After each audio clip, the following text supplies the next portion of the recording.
I call the Minister.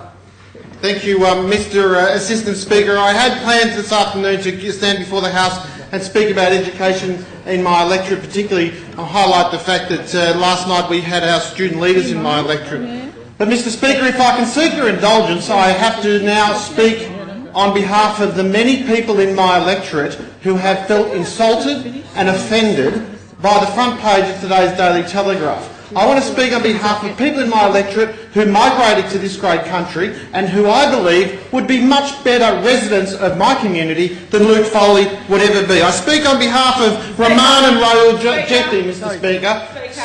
Speaker. Can you Minister, stop the clock, please? Stop the clock, please. Member for Maitland.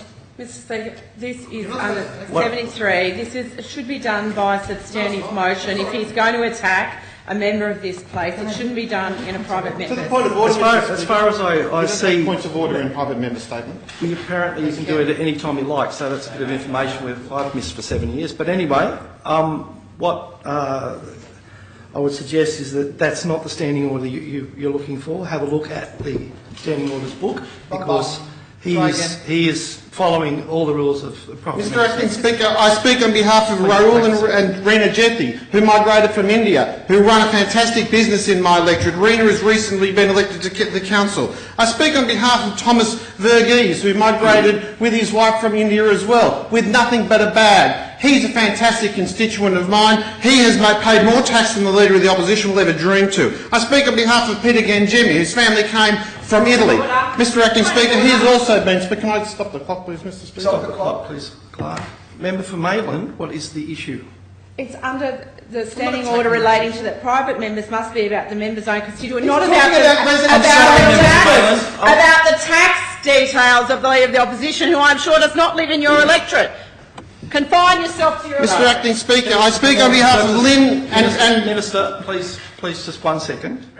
Member for Maitland, please do not continue to get up and make spurious accusations. He is quite rightly calling it back to his electorate, and at this stage I haven't heard anything that's insulting anyone.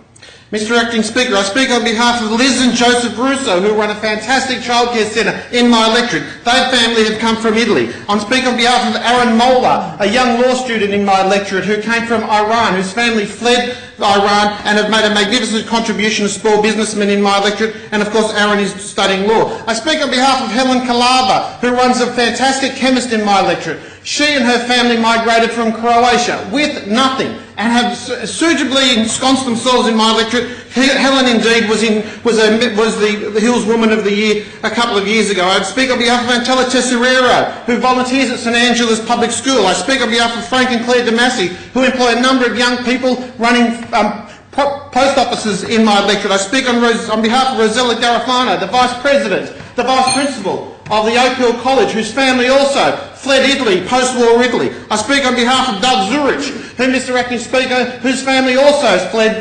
Europe after the war and came from Serbia. Doug now has a sensational small business, and his wife makes a significant contribution to our local economy. I speak on behalf of Samuel Yuno, Mr Speaker, whose family came from Italy and he now sits on my council. I speak on behalf of Jeff Wang, whose family came from China and has, unlike the Leader of the Opposition, ran for public office and actually went through a pre-selection process, a democratically elected pre-selection process.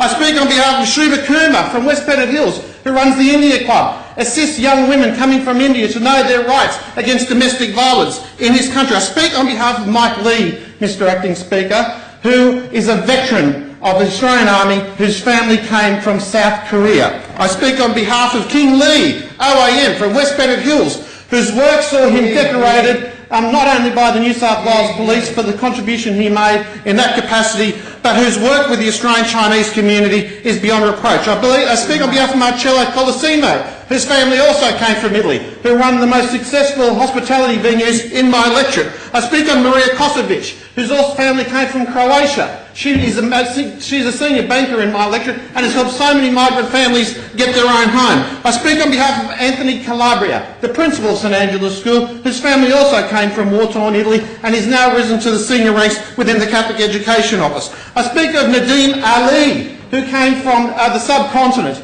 a Muslim bloke who has settled in with a degree in accountancy and is making a magnificent contribution to my electorate as running a registered club. I speak on for Georgina Mitropoulos. She came from Greece and has made a fantastic contribution to my local community. Mr Acting Speaker, I apologise on behalf of this Parliament to every single one of those and more who have all migrated to the Hills District, who didn't cause a white flight, who didn't cause my constituents to run away because the skin of the colour of the skin of those people that were coming into my electorate didn't suit them. I speak on behalf of these constituents who have made a massive contribution, who have fought for their country, who have paid tax, all of these attributes that the Leader of the Opposition has never done, but he's quite happy to stand on front of the Daily Telegraph, to appear on the front of the Daily Telegraph and dog whistle to Pauline Hanson and the racist tendencies of the One Nation Party. Stop the clock, please. Yes, member for one. I've listened carefully. What's the standing order, member for one? 73. I've listened carefully because the member had been very general, but at this point he is now specifically attacking another member of this House, which is not allowed under the standing orders. Mr Acting Speaker, I'm not attacking the opposition leader. I'm highlighting the fact that he has brought this place into disrepute by using race politics, the sort of race politics that... Minister, please step back. Read carefully what 73 actually is. 73. Members cannot use offensive words against either the House or a member of the Judiciary Statute unless moving as repeal. Standing Order 72. If a member wishes to criticise other members in the House, it must be done by the way of specific distinction of substantive motion.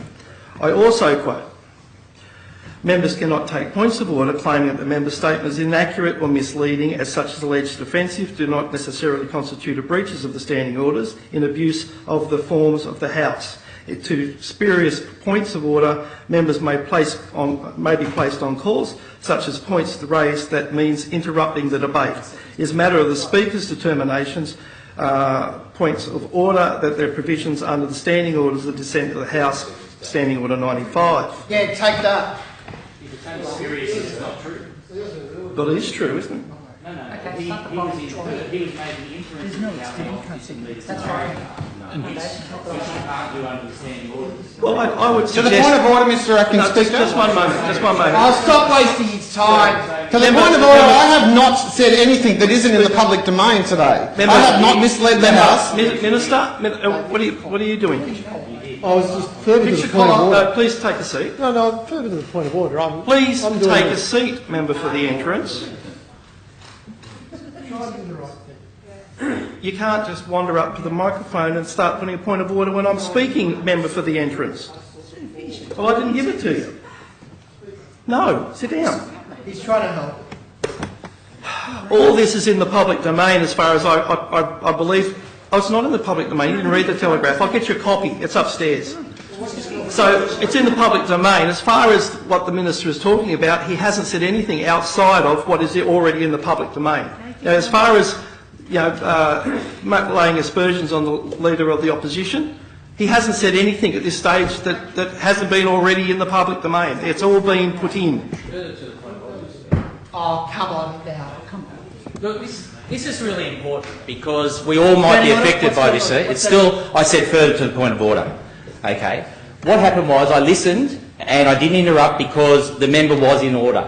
But his last two statements were making accusations against the Leader's character. That's a lot different from saying things in the public domain.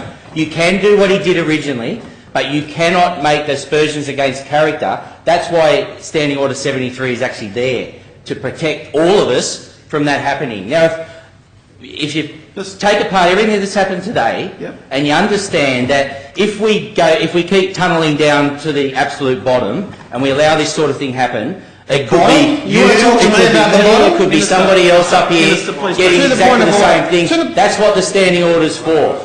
That's all I ask. That's all I ask. To the point of order. Just 1 second. As from this moment on, I will be holding everyone to account for standing orders. There won't be one soul left in this House because standing orders have, and one of them's 54, so take your seat.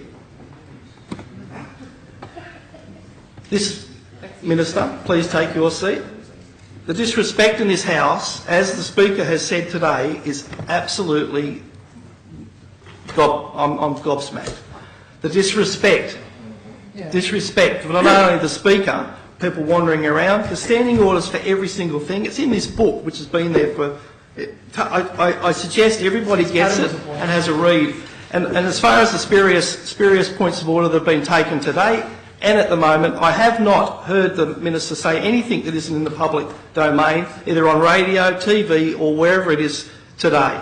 To the point of order, Mr. Speaker, there is no. I did not cast aspersions towards the Leader of the Opposition. I had it was a statement of fact. He's never served in the military, and he didn't pay as much tax as one of my constituents who runs a successful small business. I'm happy to back that up.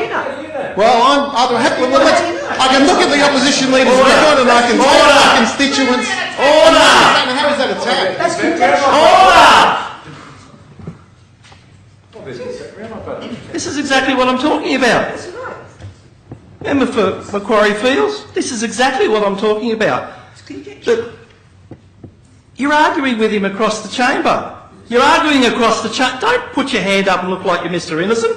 You're arguing with the Minister across the chamber. He's arguing with you. Hence, under 49, I can clear the House and close it.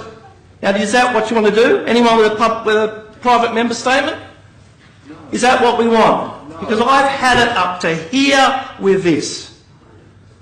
If you keep it up, you'll be on your way home. And I'll be not only, you won't be even on calls, you'll be named. I've had a gut. There's another convention and standing order that nobody speaks while the Speaker is speaking.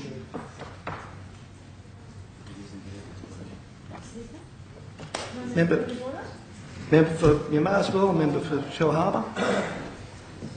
Speaker, it appears that anything now that is in the public domain is going to be allowed to be used in anybody's private member statements. Is that what we're setting ourselves up for here? I'd just like some clarification on that, if we could get a ruling on that. So from now on, anything in the public domain is open statement for anybody to make a public, a private member statement on. Point of order, Speaker. Member for... Speaker, I've listened very carefully to the discussion so far.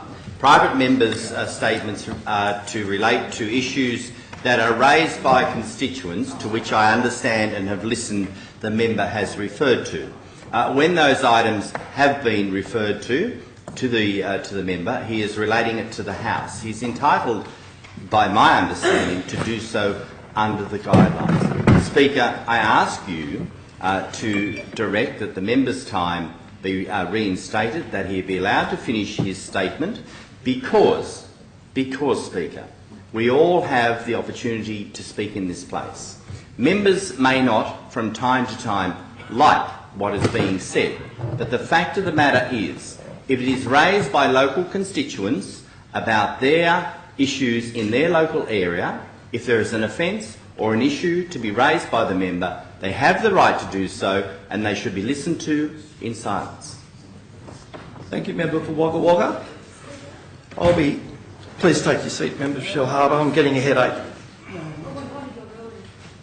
Under Standing Order 49, there will be no more interruptions for the Minister. Mr. Assistant Speaker, on behalf of the residents of the Hills from a variety of backgrounds and from a variety of walks of life, I apologise to them for the way that a member of this House treated them. Members of any race are always welcome in my electorate. Acting Speaker. I thank the Minister.